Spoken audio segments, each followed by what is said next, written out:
என்ன பவி, தூறிட்டு இருக்கு, நீ இப்படி நின்னுட்டு இருக்க? வாழ்க்கையில புயலே அடிக்கும் போது இந்த மழை தூறல் எல்லாம் ஒரு பெரிய விஷயமே இல்ல அத்தை. என்ன பவி, அவன் தான் ஏதோ ஆத்திரத்துல பேசுறான்னா நீயும் ஆத்திரத்தை அதிகப்படுத்துற மாதிரி ஏன் இப்படி நடந்துக்கிற? இல்ல அத்தை, இவங்களுக்குலாம் என்ன பொண்டாட்டினா இவங்க சொல்றதெல்லாம் கேட்டு நடக்கிற அடிமைன்னு நினைச்சிட்டு இருக்காங்களா? என்னால அப்படியெல்லாம் இருக்க முடியாது அத்தை. எனக்கும் சுய மரியாதை கௌரவம் எல்லாம் இருக்கு. கண்டிப்பா இருக்கும் பவி. ஆனா இந்த சின்ன சாப்பாடு பிரச்சனையில இதெல்லாம் காட்டணுமா சொல்லு? புருஷன் பொண்டாட்டிக்குள்ள எதுக்கு ஈகோ? கொஞ்சம் விட்டு கொடுத்து போனா இதெல்லாம் ஒரு பிரச்சனையே இல்ல. அத்தை, ஆரம்பத்துல இருந்து நான் விட்டு கொடுத்து போயிட்டு தான் இருக்கேன்.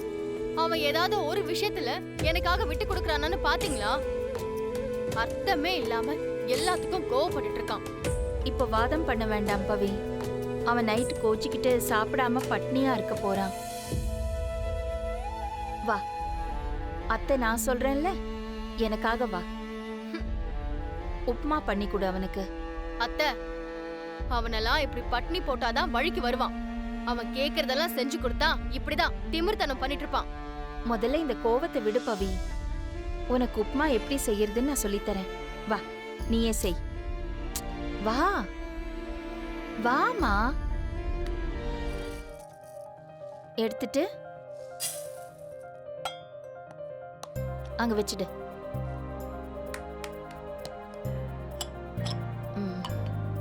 தண்ணி ஊத்தி கழுவு.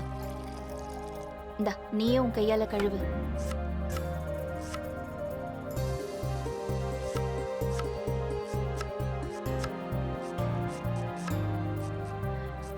இன்னும் கொஞ்சம் பொடிசா கட் பண்ணணும்.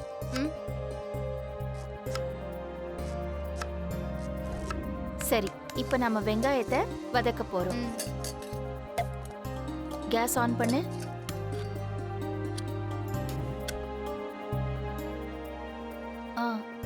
போதும்.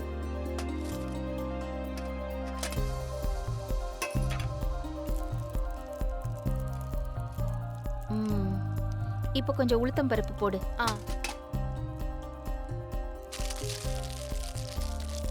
இரு, கொஞ்சம் கடலை பருப்பு. கருவேப்பிலை அங்க இருக்குது பாரு. சிம்ல வச்சுக்கோ. இப்போ வெங்காயம் போடலாம். வெங்காயமும் பச்சை மிளகாவும் போடலாம்.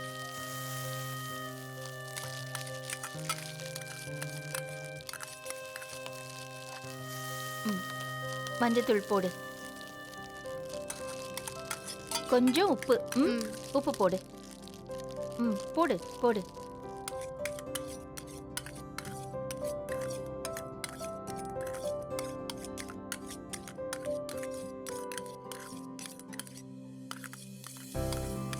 இப்போ நம்ம ஊற வச்சிருக்கோம்ல அவல், அதை எடுத்து நம்ம இதுல கொட்டிடலாம். அங்க இருக்கு.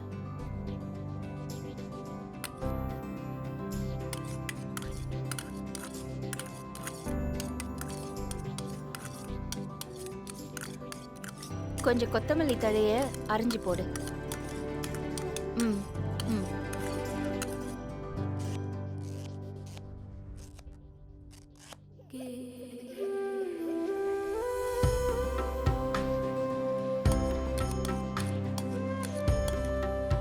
பவி போதும். ஆஃப் பண்ணிடலாம். முடிஞ்சிருச்சு. இப்போ நீ கொஞ்சம் சாப்பிட்டு பாரு.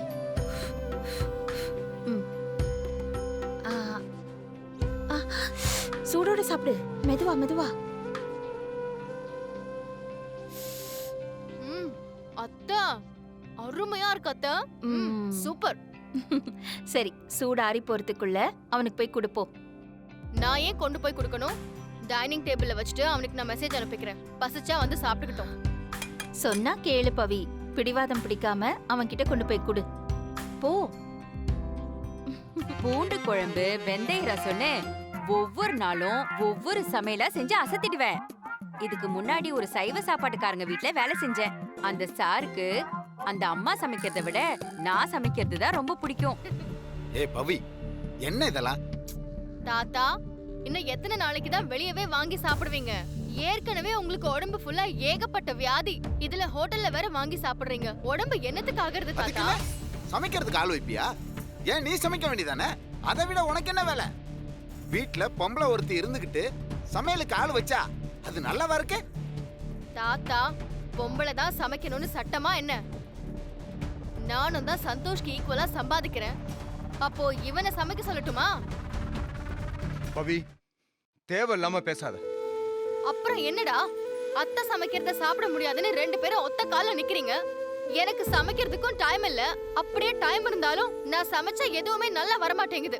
அதான் எல்லா ப்ராப்ளத்தையும் சால்வ் பண்ணதா இவங்கள ஏற்பாடு பண்ணேன்.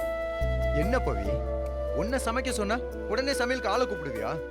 யாரை கேட்டு இவங்கள வர சொன்னா? யார கேட்கணும்? என்ன கேட்கணும்?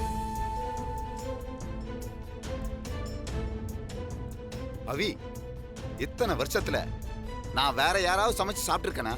ஏதோ விதியை நொந்துகிட்டு கடையில வாங்கி சாப்பிடுறேன். இப்ப என்னடான்னா என் வீட்டுக்குள்ளேயே என் குடும்பத்திலே இல்லாத பழக்கமா சமைக்கிறதுக்கு ஆள் ஏற்பாடு பண்ணி வச்சிருக்க. என்ன தாத்தா பேசுறீங்க? என்ன சமன்னு போட்டு உயிர் எடுக்கிறீங்கன்னா நான் இந்த ஏற்பாடெல்லாம் பண்ணேன். பவி, சமைக்க சொல்றது ஒரு பெரிய குத்தம் மாதிரி நீ பேசுற.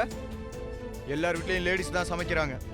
உன்ன மாதிரி சமைக்க சொன்ன உடனே இந்த மாதிரி குக்கெல்லாம் அரேஞ்ச் பண்ணல. நான் உன்னை கல்யாணம் பண்ணது இந்த வீட்ல சமைக்கிறதுக்காகலாம் இல்ல. ஆபீஸ்க்கும் போகணும், வீட்ல வந்து வேலை பார்க்கணும், சமைக்கணும். எவ்வளவு வேலை தாண்டா பாக்குறது? நான் என்ன மெஷினாடா? பவி, ஆபீஸ்க்கு போற நேரத்துல எதுக்கு இப்போ வீண் பேச்சு? எதா இருந்தாலும் யோசிச்சுட்டு முடிவெடுத்துக்கலாம். யோசிக்காம பண்ண விஷயங்களால தான் இத்தனை பிரச்சனையும். இனிமே யோசிச்சு என்ன பண்ண போறீங்க? பவி, எனக்கு நேரமாச்சு, நான் ஆபீஸ்க்கு கிளம்புறேன்.